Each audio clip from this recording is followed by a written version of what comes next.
The main reason that I decided to put this seminar together, and I'm hoping to start doing this more often, is that will allow not only my students but the relatives and the students' friends to be exposed to topics and related to natural health healing. And I know the topic is a little catchy here because when you talk about healing powers beyond the physical, everybody start thinking about voodooism and all of those stuff. It has nothing to do with that. I'm an extremely scientific person. I like everything to be well explained scientifically. So I like to always look for good explanation for things, because I think that even things that we cannot see or feel can actually be explained if you look further into answers for it. And this is exactly what I want to talk about today. And we do have a little schedule that we're a little off on the time, but we're hoping to cover the whole thing with no problem. And I just want to begin with a little a short story, actually based on a true event. It's a true story. I met this man last year, and he goes around the world doing lectures.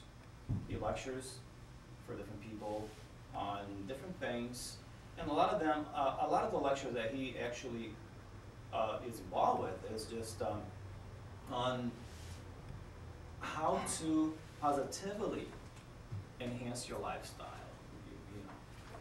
your well-being and stuff like that. And he said that years and years ago, he went to a doctor for a general examination, and then he found out that he was having an elevated prostate hormone level, and he was having a little bit of an increase of a prostate size. So they did a further check into it. They just realized that he was getting closer to the development of prostate cancer. So that was kind of interesting to hear that coming from a man that is constantly involved with going around the world and doing lectures. But that was in the very beginning when he started his practice of talking to people about different things. And he was also in the beginning of researching more things and studying a little deeper into those kind of techniques and trying to actually better himself at the same time that he was trying to help other people with those ideas. So, and I will continue with this gentleman's situation at the end. I just want to give you the beginning, which was his discovery and the development of some prostate cancer situation on him. So basically, we're going to cover different things. I'm going to get a little bit scientific with the topic that we're going to cover today. I don't want for anybody that is not really accustomed to certain terminologies that we're going to cover to be too caught up with it. Don't be too worried about if you don't remember, oh, how am I going to remember the name of this hormone? How how am I going to remember the name of this thing? Don't worry about it. You heard it today, and I know if we talked about it in the future, you're going to remember. So I'm not going to test you, so you don't have to try to memorize anything to do a final at the end of the seminar. So it's not a big deal. So the first thing I would like to do is begin with a very easy type of a meditation. I want to explain exactly what I mean by meditation. To me, meditation is any action or any form of attempt to rebalance your mind and your body. So no matter what you do, you know, if you just sit down on a couch and for 3 minutes think positively about your life, to me it's a meditation. If you just go in the front, in the backyard, and then all of a sudden you start having images of your grandkids or your kids or your loved one just running around. Oh, I remember when this person was running here and laughing and being happy in the backyard. That to me is a meditation. Anything that brings your body and your mind into balance, to me is a form of meditation. So what I like to do is for a few minutes, I like for everybody to start thinking about different things in terms of could be a picture of something, an image, a situation, anything that this week, that happened this week and brought you some happiness. Anything, you know. And I know even the people that have the most difficult time finding a point of happiness can still find one, at least one. I know that. Because if you haven't had nothing happen in your life this week, you probably wouldn't have been here at all. So I think you can find it. You know, think about it. Stop. You know, do a little bit of a backup in your memories, and think on something or one or two, anything that brought you some happiness, anything that made you to laugh, made your heart to pump a little stronger, right? Brought you a little bit of smile, made you feel good, anything. Just go back deep into your mind and think on something, because you can find one. Could have been just a relative of yours that said something nice and funny, or all of a sudden you just stop having a negative feeling that you used to have, at least for a moment, an hour or two, a day, anything. Anything that made you to feel comfortable with yourself, made you feel more relaxed. Means that made your body to be more in the balanced side of it.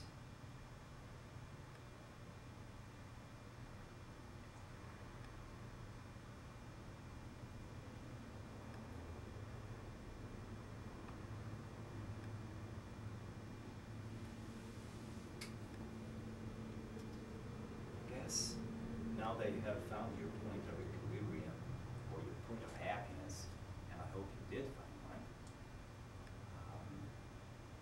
I'd like to start covering specific things here in relation to the powers beyond the physical. And in order for me to get into any form of healing powers beyond the physical, I'm going to have to get a little bit involved with a little bit of a chemistry, a little bit with the physics. But like I said, you don't have to worry about it. You don't have to remember anything. That can be tested at the end. And one thing that I like to say is,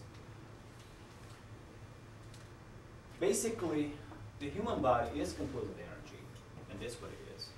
Everything in the universe is composed of energy. And everything, you know, starts from the point of atoms, right?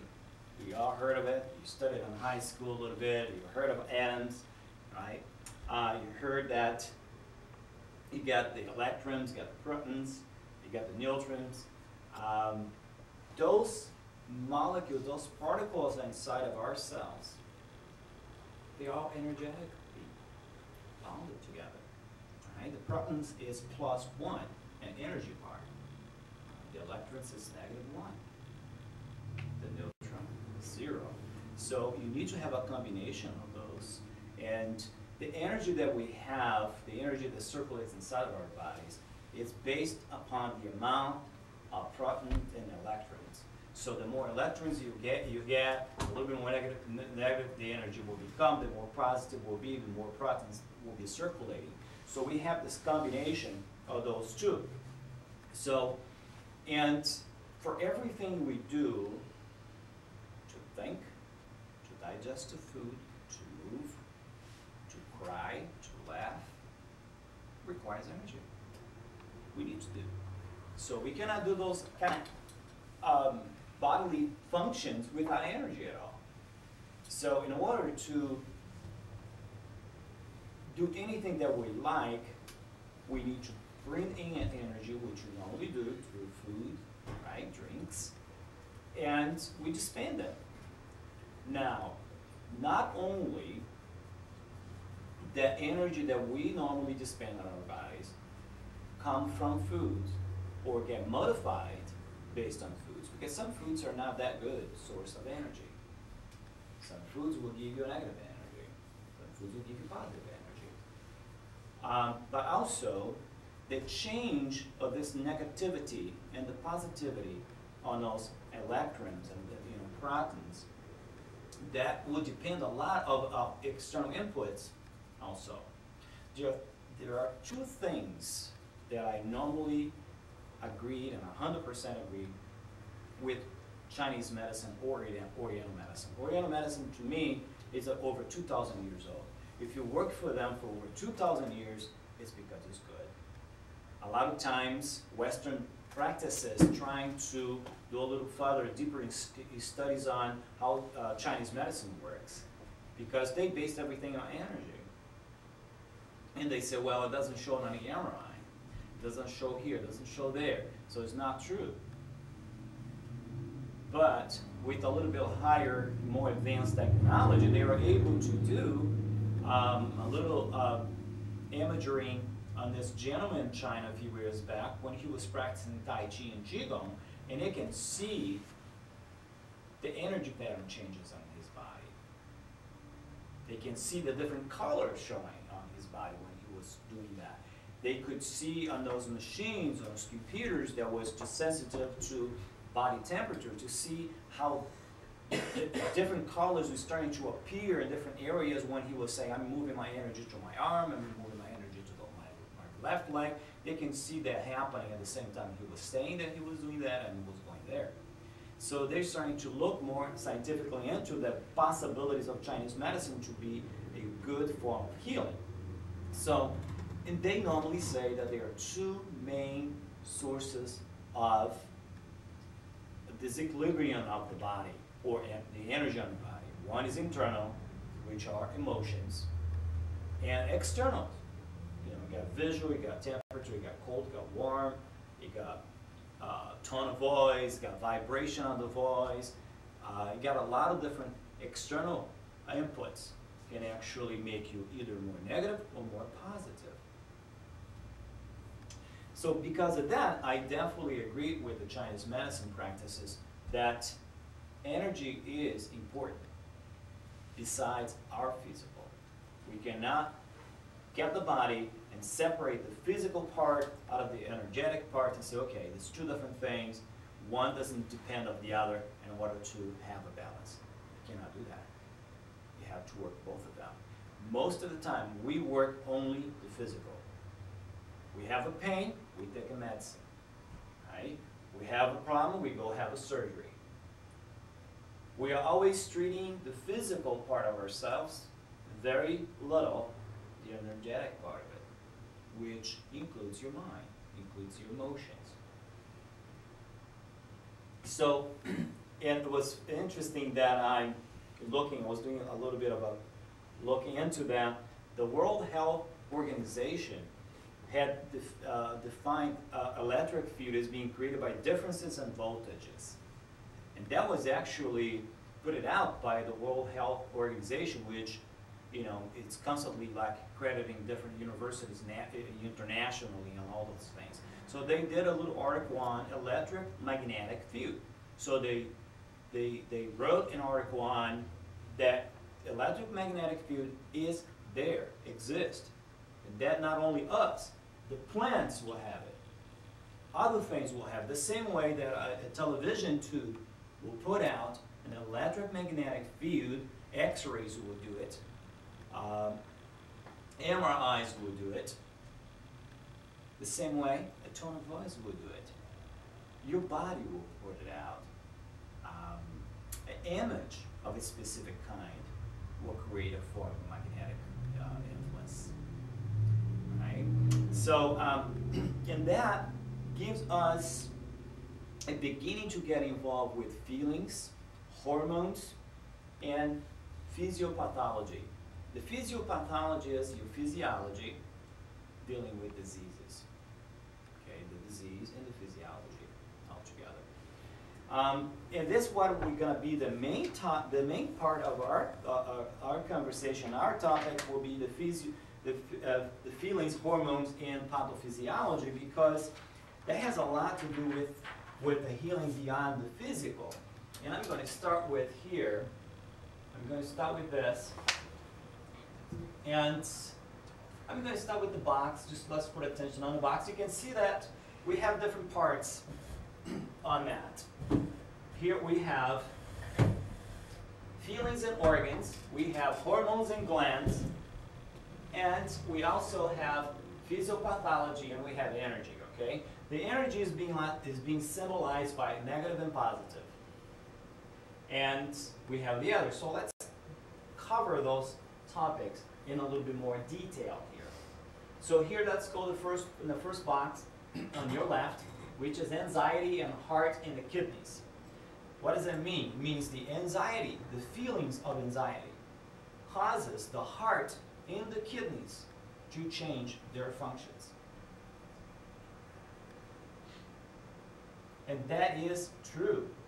That is true not only because that was already being researched by Chinese medicine practitioners, but also I have observed that in my practice. That has a lot to do with that, because I get a lot of people getting problems, developing problems with the specific organs depending on their emotional disturbances. So in that case, here we have anxiety and the heart, and related to the heart and the kidneys. What do? Well, one thing that they do is this. Hormones related to the heart is called the atrial natriuretic hormone, okay? And which you don't have, like I said, don't worry about the names. But the NAH, which is a little part of your heart, secretes that hormone. And that wasn't until a few years back the medical community discovered that the heart secretes hormone. They thought the only function for the heart was to pump blood. Okay? So when the person's under anxiety, then affecting the heart function, what it does, it makes your sodium retention to increase. Because the atrial natriuretic hormone helps your body to put out more. It helps your body to excrete sodium. So when the heart is under a lot of stress, it doesn't secrete NH at the same level it should, so your body retains sodium. By retaining sodium, your body gets swollen up, right? So you get bigger joints and retention of water and all the other things. And when it comes to immunity, which helps to decrease your immunity, is because of the kidneys. Because of the kidneys, in that case, increases cortisol. Cortisol is a form of a hormone that has a lot to do with inflammation. So as you just constantly under anxiety and stress, your kidneys keep just putting it out, cortisol. Cortisol keeping making your body to have more and more of anti-inflammatory going in there. So it totally decreases your immunity response because now you're burning out of your resources. It's the same thing. You have your main pharmacy inside of you, and all of a sudden you're getting like full doses of that medication every single day.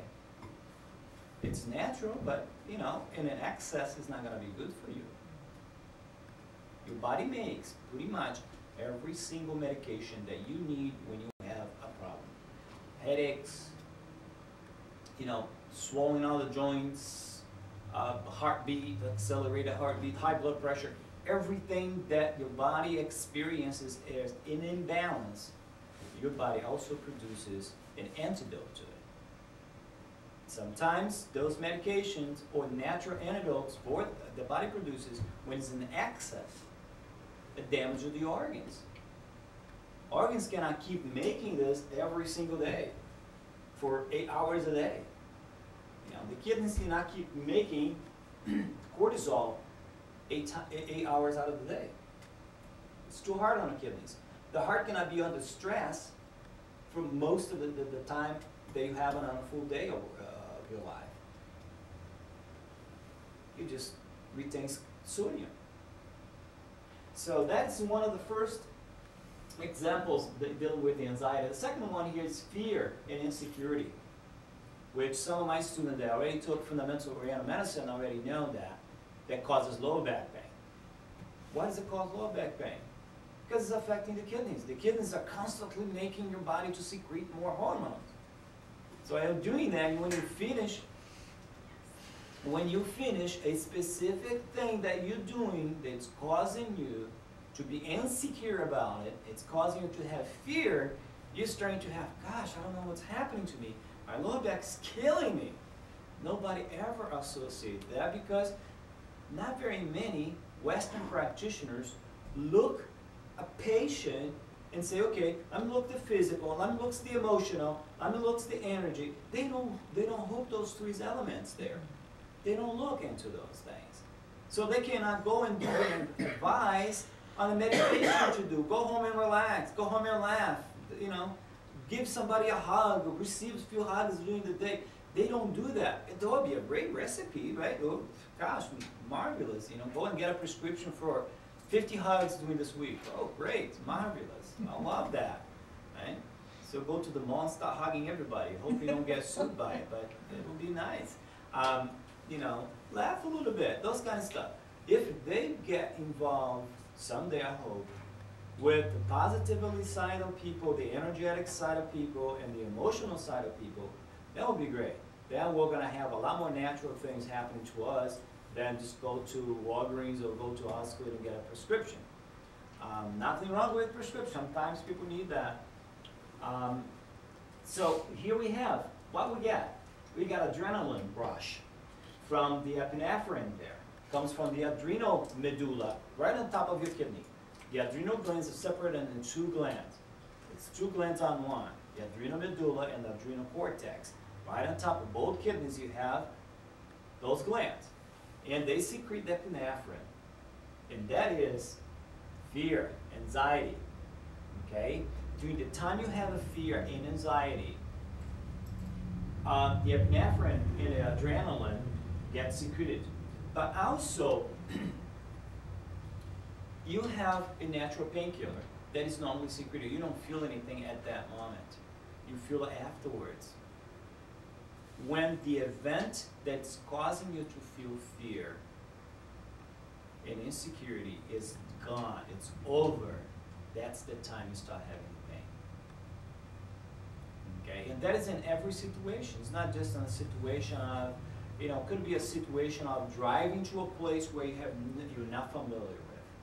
It's a situation and you're walking through a street in Chicago, it's dark, and you have to go from point A to point B, and you're very insecure about somebody jumping out of an alley and then trying to do something to you. You know, it's an insecurity of, you know, you're just taking a walk early in the morning, out of the sudden, a gate is open, this big dog just comes out of that gate, and you don't know if you're going to get your leg checked off. So, those kind of things.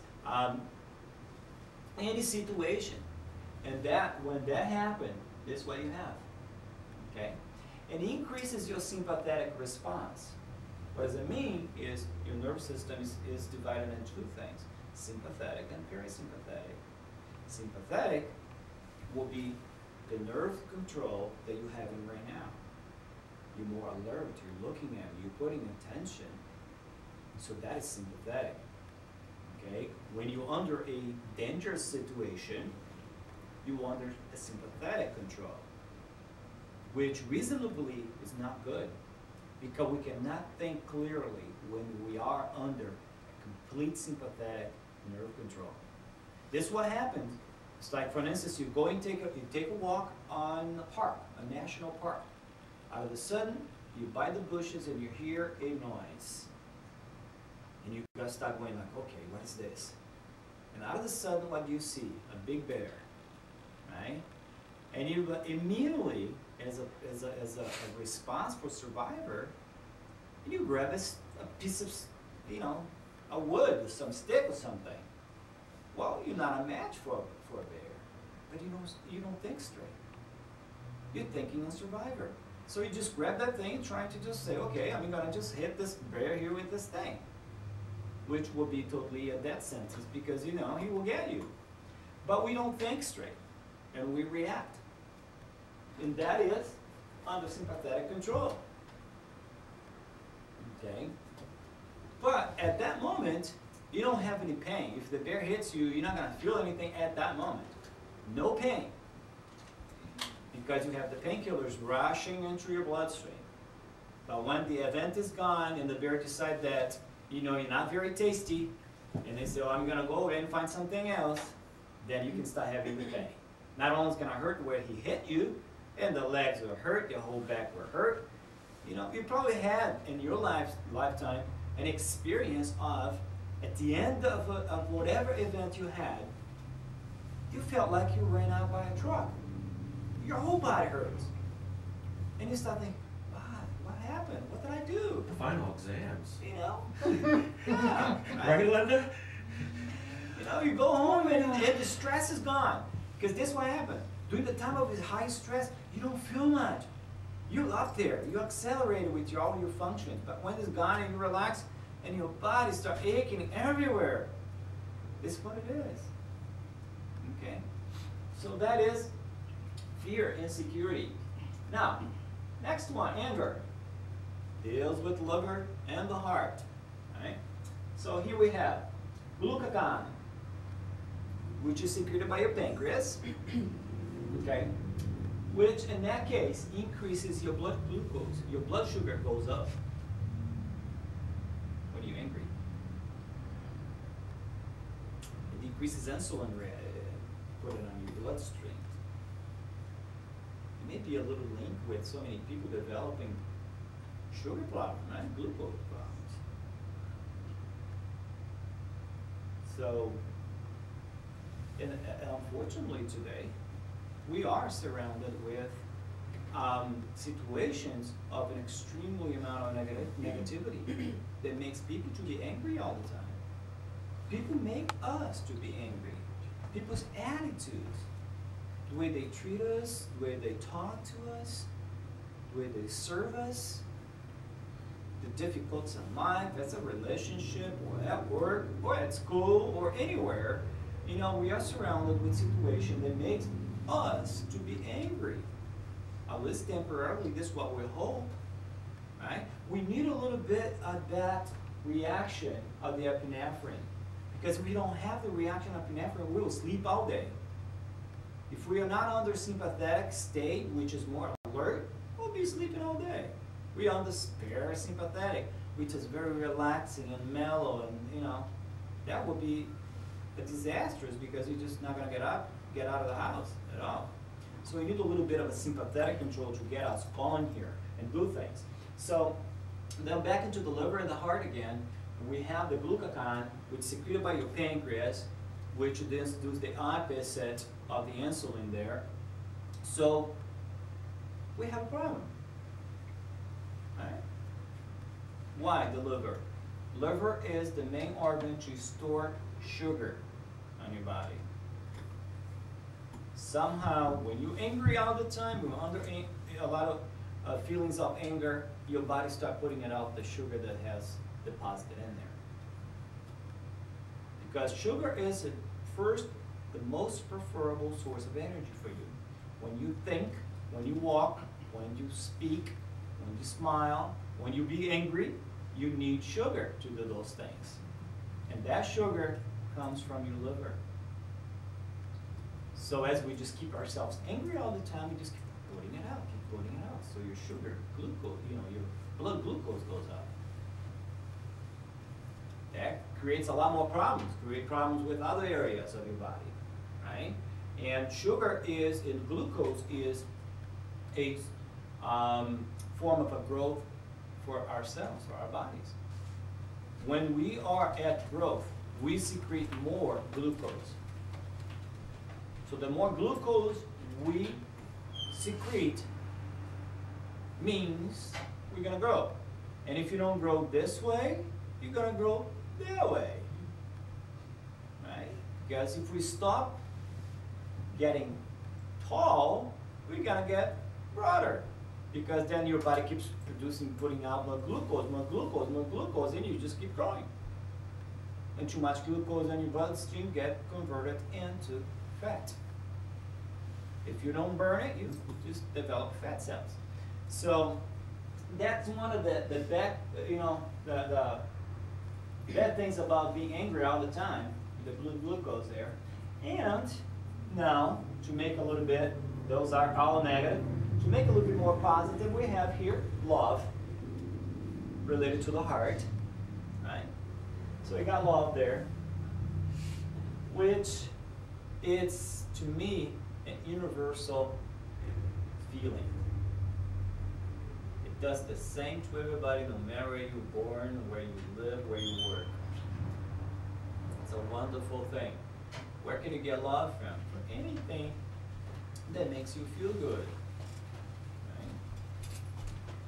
You can have the feeling of love because someone came in one day, the beginning of your day, and said, "Oh, your hair looks so wonderful today." That's it. You get that little rush of hormones that makes you to feel lovable, right? Or you decided that a lady cannot come up on the stairs, and you go over there and then just grab the hand and help the person to come inside of the building. And when you finish, you feel good. And you go like, I feel so proud of myself. It's love, right? Or when you meet your partner for the first time, and you're just like totally infatuated with that. So it's love. So love can be in so many different ways and explained in so many different forms. But what it does to you is makes the adrenal hormone, the ANH, to increase.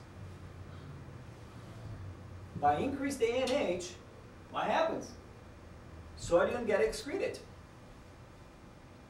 So you decrease swelling. Because then you secrete more, because now your heart is relaxed. Your heart can put it out, ANH. And then you start, what happens? It's a very good example here at our school doing massage practices. What happens when someone receives massage? They go to the bathroom afterward, they go urinate. It's a wonderful feeling. Even if you don't do nothing, even if you don't, you can put attention on it, even if you don't do a full body massage, if you don't do a full body massage, if you get this person on the table and you give a scalp massage, this person at the end of your session is going to go to the bathroom. That's because your heart is secreting ANH. And secreting ANH is going to make you to go pee because you're going to have to excrete sodium. Okay? That we have cortisol decreases. There's no reason for the adrenal cortex to secrete cortisol. As you do that, you increase your immunity response. Your immune system gets stronger. It's what happens with any practice. A feel-good thing. Right? Somebody gives you a hug, somebody gives you a massage, someone comes and makes a nice compliment. This is what it do to you. It makes your immunity to go up, get stronger. because then cortisol is not being secreted. Then we have other hormones here. Oxytocin, which some of the females already know that oxytocin is a hormone that is secreted during the time you giving birth. Right? However, not only oxytocin is important on lactation, so whenever you are during the period of lactation, but also it's involved a lot of parts of doing the process of getting involved with the person of the opposite sex. It makes you, as a female, only works with the female body, but it makes the female to have those other reactions. Okay? And then, androgens, adrenal cortex, also functions of the female's body. Then we have, for the men, the testes, we have testosterone, which increases the sexual functions on the male's body. And that's all done because of your heart, of the testicles, and that affecting the brain, directly the brain. The brain, you have two things, dopamine and serotonin. Those two hormones there, the neurotransmitters there, those two neurotransmitters are very important for sleeping patterns, sleeping well, to relax, and mood, feel good. So they are all interrelated because when you're angry all the time, you change the level of dopamine and serotonin. It makes your mood just get the mood swings all the time, and it just makes you just not feel so good. So those are the few examples of external and internal things that happens to our bodies. So we have most of that happening to the body when we are being influenced by feelings. Okay? Now, next to it, I want to talk about positive thinking. Because now we got to do something for those other, three things at the top of it. Love is the only one on the bottom here that will say, oh, this is great. Let's love all the time. It's not that easy, right? Because we can't do that. Nobody's perfect, so we can't do that all the time. But positive thinking, it's one of the things that we need to try to practice all the time. Which, like I said, it's impossible to do it 24 hours a day. But it will be totally possible for us to try to do it as much as we can. And no matter what it is, the worst situation can possibly be going through your mind, can always find something positive about that. Always.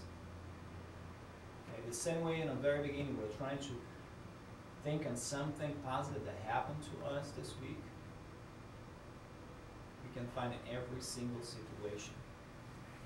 Could be something like you're late for work, and you're just setting up your lunch, and because you're doing something so fast, you end up spilling your drink on the floor.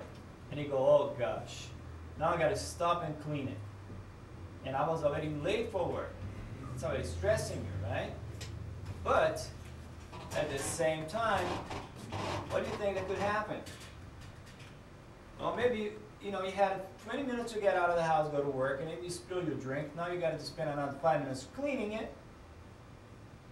And then you spend those 5 minutes, get out of the house 15 minutes before going to work. And then when you get to whatever place it is, you find out that you had a big accident right at the stop sign where you're going to go. When was that? 5 minutes before. So, well, that's marvelous. Not for the other people, but at least I wasn't there. If I had left the house 20 minutes before, I probably could have been involved with the accident. Now, because of spilling my drinks, I'm out of that. So there's always something positive about everything you can possibly look into it. And that's the main thing. Look positively into things, into situations at work, situations you have with the family, and of course in school here. The self-affirmation of reward is one thing that I try to do periodically, and I do that on a daily basis. It's that I'm constantly trying to look at things that I've done that I feel proud of myself on it. Which brings me back to love, to feel good. You know? Because there are so many things that we do, even if we do a lot of things that we think, oh, I did a lot of those things, I did a lot of wrong things, but there are a lot of things that we do that bring us that feeling of reward. As anything, as you just helping someone, as you just resolve a problem, you just finally got or conclude something or did something that actually got to the point, to the final point to say, okay, now I got the answer for that problem, that situation. Or sometimes, when you don't do anything, you do something good. A lot of times happens, right?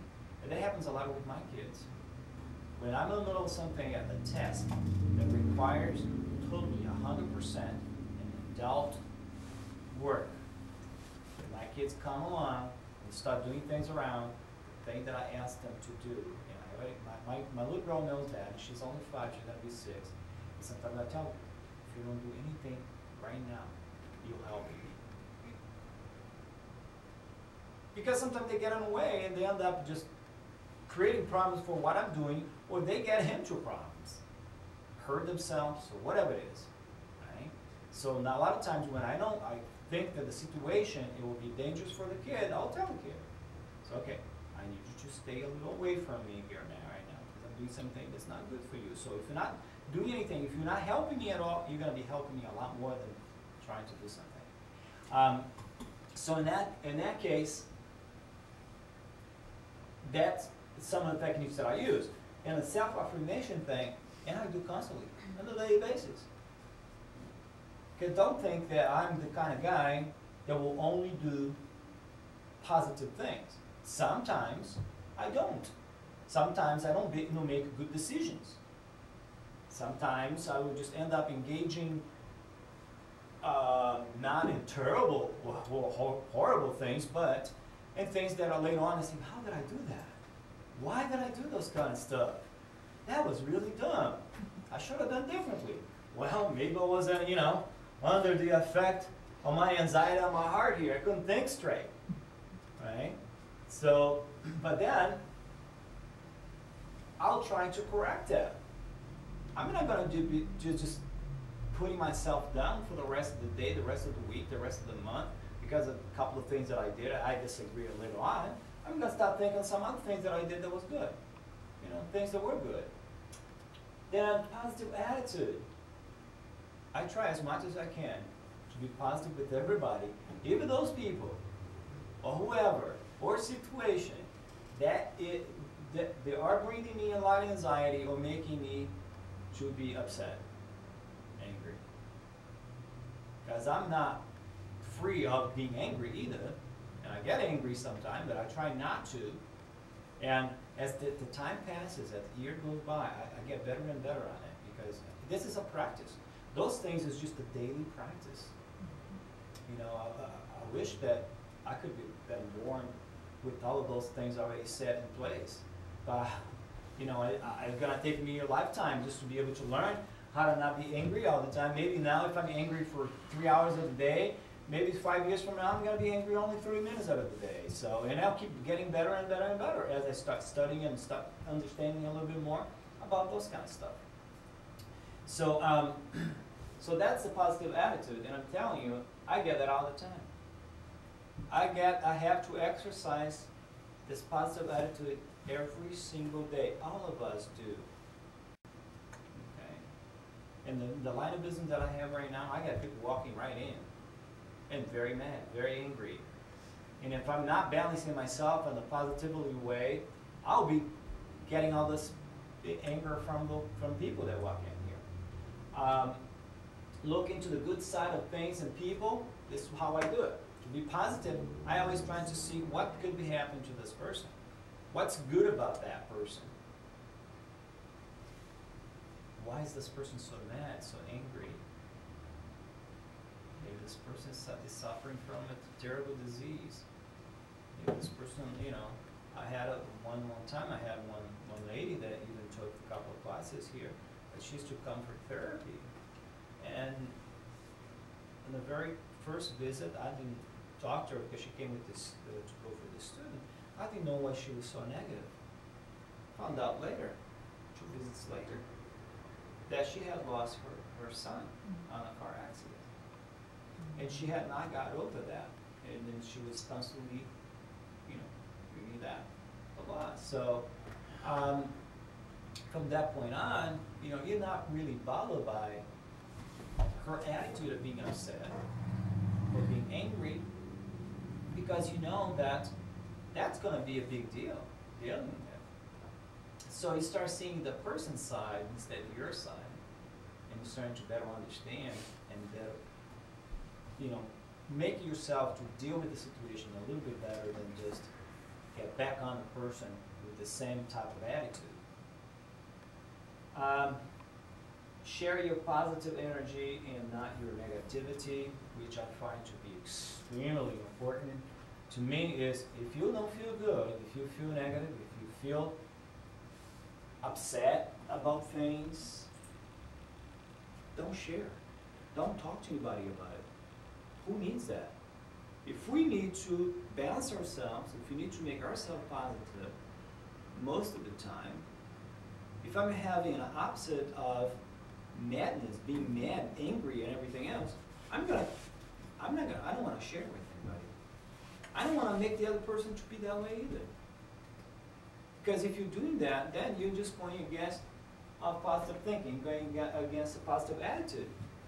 What kind of positive attitude is that? That when we have to give the other person, put the other person against the wall and say, oh, I'm so upset, I'm so mad because this person did this, blah, blah, blah.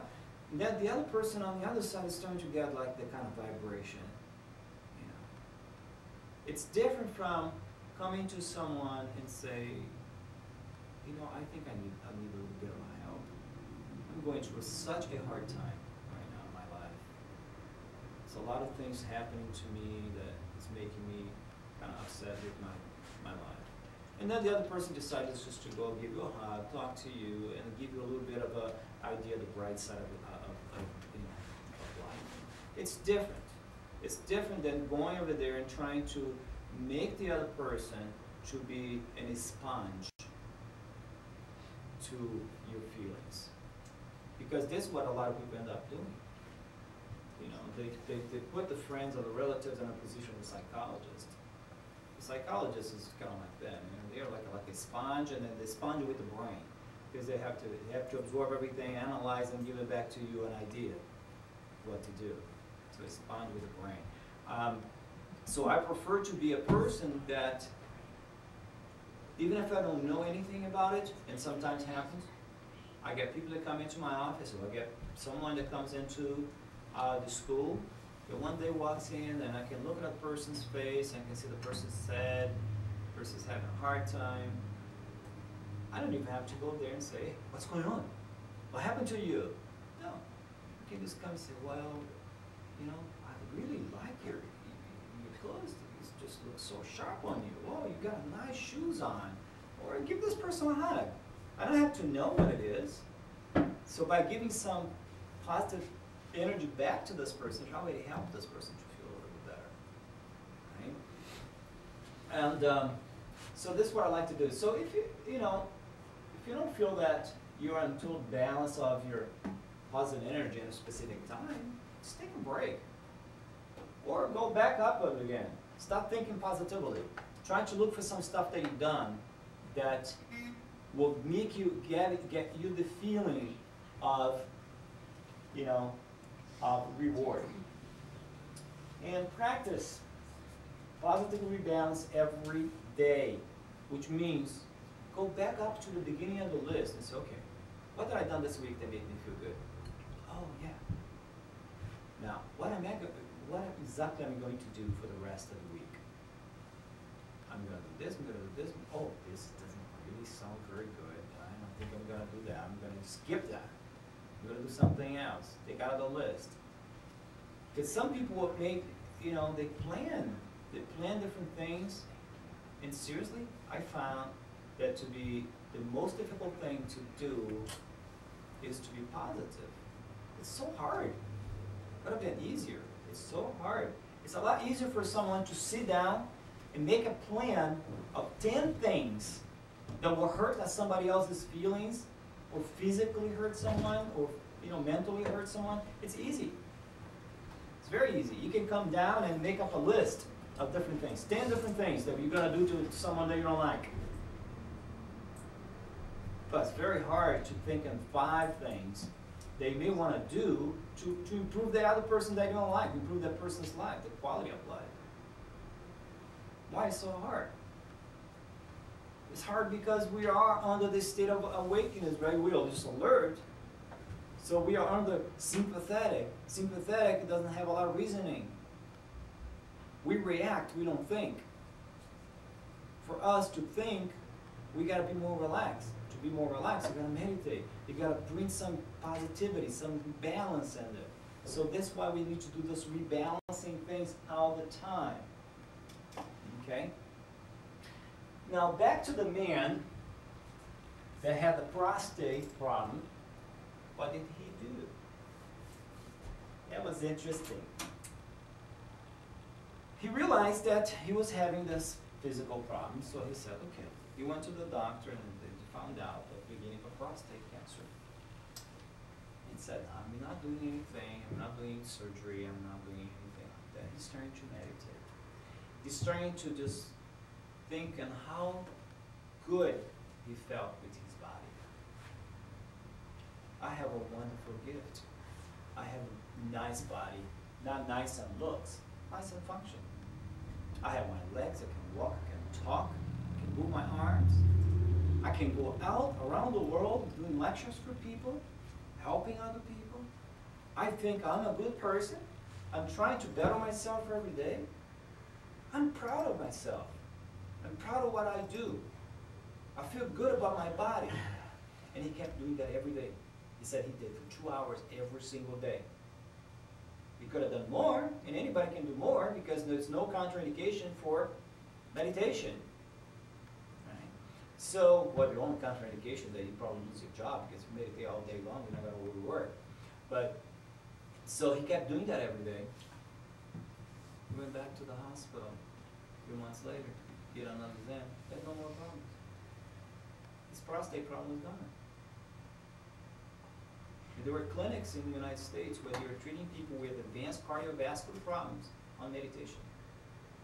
They were reducing cholesterol level. They were reducing high blood pressure situation with just meditation, relaxation. Lay down, relax, think of something nice, positive, laugh a little, live your life happily. So there are a lot of clinics out there doing those kind of stuff. There's some clinics directed by medical doctors, regular MDs. We are using meditation, relaxation, and so on and so forth to help people with high blood pressure, high cholesterol level, and diabetes, and this and this and that, a lot of different things. Because we do have an incredible ability, power to heal ourselves and also to help other people. Help other people and how? By putting it out, this electric magnetic field of energy that we have. Because you can feel it. Seriously, you can feel it. Sometimes you have to know about it. When you walk towards someone, you know the difference. You know that that person is having a problem. How do you know? The person hasn't told you. You can feel the vibration. It's because you cannot see it, doesn't mean that it doesn't exist. But you can receive the same time that you can send to someone levels of energy, you can feel the level of energy of other people. And then you come to this person and say, what happened? What's happening to you? I can sense that you don't feel good. I notice that something is happening. And then the person will open up to you, will start crying, will say something, whatever. And you have that feeling. That's energy. Okay? That's what I'm talking about beyond the physical. We need to look beyond the physical. We need to look for what am I giving to somebody else. Right? I'm not going to go to someone and give this person a hug and say, oh, it's good to see you, and inside of your mind say, I hate you. What kind of energy is that? You know? I'm seriously, if I get a hug from a person like that, I'm going to go to the bathroom and do like a dog, right? I'm going to go I want to put everything out because I don't want that on me. I'll feel that kind of like, goosebumps everywhere. When I finish the hug, I go, oh, God, go to the bathroom because otherwise people will just put me at Shapiro someplace. If they see me doing that, I'm going to finish to give a hug and I will do that and the person will put me at Shapiro. So I need to go to the bathroom and be private there. So the good thing is, you give somebody a hug and you go there, so like, really good to see you. And that's true, coming from your heart, coming from your brain. So, out of the sudden, what the other person receives is this rush of positivity, of electrons, of, protons. You get all of those positive energy inside of your body that somebody has just donated to you. You can donate love, we all know that. We all know that we can donate love, and along with love come positivity, come good energy, so we can donate that too. The same way we can donate negativity, we can donate positivity. So this is the thing. Look beyond the physical. Am I feeling bad about it? I'm going to look for something good from it. Because we can always learn from whatever is happening to us. There's nothing in this world that will not give you any learning outcome. It could be the worst thing that you can possibly think at that moment. You're learning from it. Right? So basically, this what I had to say in terms of powers, healing powers beyond the physical, is to look a little further than just your liver, your kidneys.